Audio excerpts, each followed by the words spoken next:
పెద్దలు చెప్తున్నారు, వారి అభిప్రాయం అది. కానీ కొంత తేల్చేస్తేనో కొన్ని వివాదాస్పద అంశాలు ఇవన్నీ పక్కన పెడితే కూడా నిజంగానే కాంక్రీట్ అయ్యింది అని అనుకుంటున్న విషయం ఇంకా వెళుతుంది కదా. 1, 2 ఇంకా చాలా సందేహాలు, 2, 3 ఇవి తేలిపోతే ఇంకొంచెం బెటర్ అనేది ఒకటి ఇవన్నీ నమ్మరండి ఎవరు లేదండి అని అంటే, ఇలా నమ్మించి ఒప్పించి ప్రజలకి అనుమానం అపోహ కలిగించి విక్టరీ పొందిన ట్రాక్ రికార్డ్ ఆయనకు ఉంది. అంత ఈజీ కాదు కదా ఇది.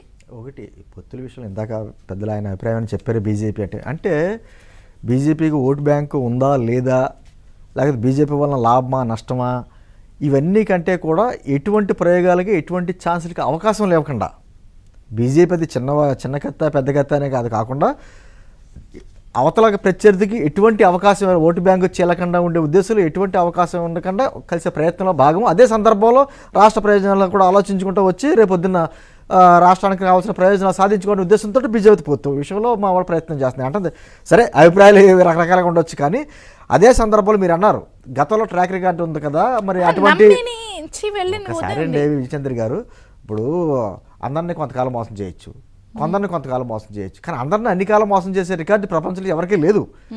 ఇవాళ ఏంటి అన్నది అతని గురించి ప్రయాసపడి అతనికంటే ఎక్కువగా 1000 కిలోమీటర్ పాదయాత్ర చేసినటువంటి చెల్లెలే చెప్తుంది కదా అసలు స్పష్టంగా. దానికి వాళ్ళ సొంత మీడియాలో ఇస్తున్న కౌంటర్లు కూడా అలా కాదు. అదే సందర్భంలో మనం అదే ఈ రోజు అంటే ఆవిడ చెల్లి వచ్చి మాట్లాడుతూ, కానీ ఆవిడ చెప్పే అంశాలన్నీ కూడా గత 4 సంవత్సరాలు బట్టి మనం మాట్లాడుతూనే ఉన్నాం.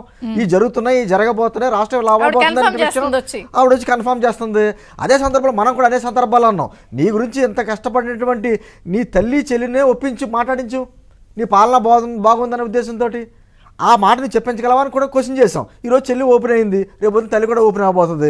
ఇప్పుడు మా చెల్లి కాదంటున్నారో, రేపొద్దు నా తల్లి కూడా మా తల్లి కాదంటారో మనకు తెలియదు. నేను అంటుంది ఏదైనా ఈ రోజున రాష్ట్రంలో ఉన్నటువంటి పరిస్థితులు చాలా డిఫరెంట్గా ఉన్నాయి.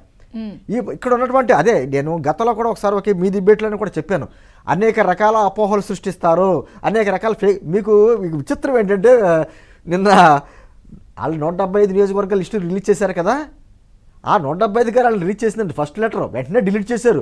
176 నియోజకవర్గాలు రిలీజ్ చేశారు వాళ్ళు.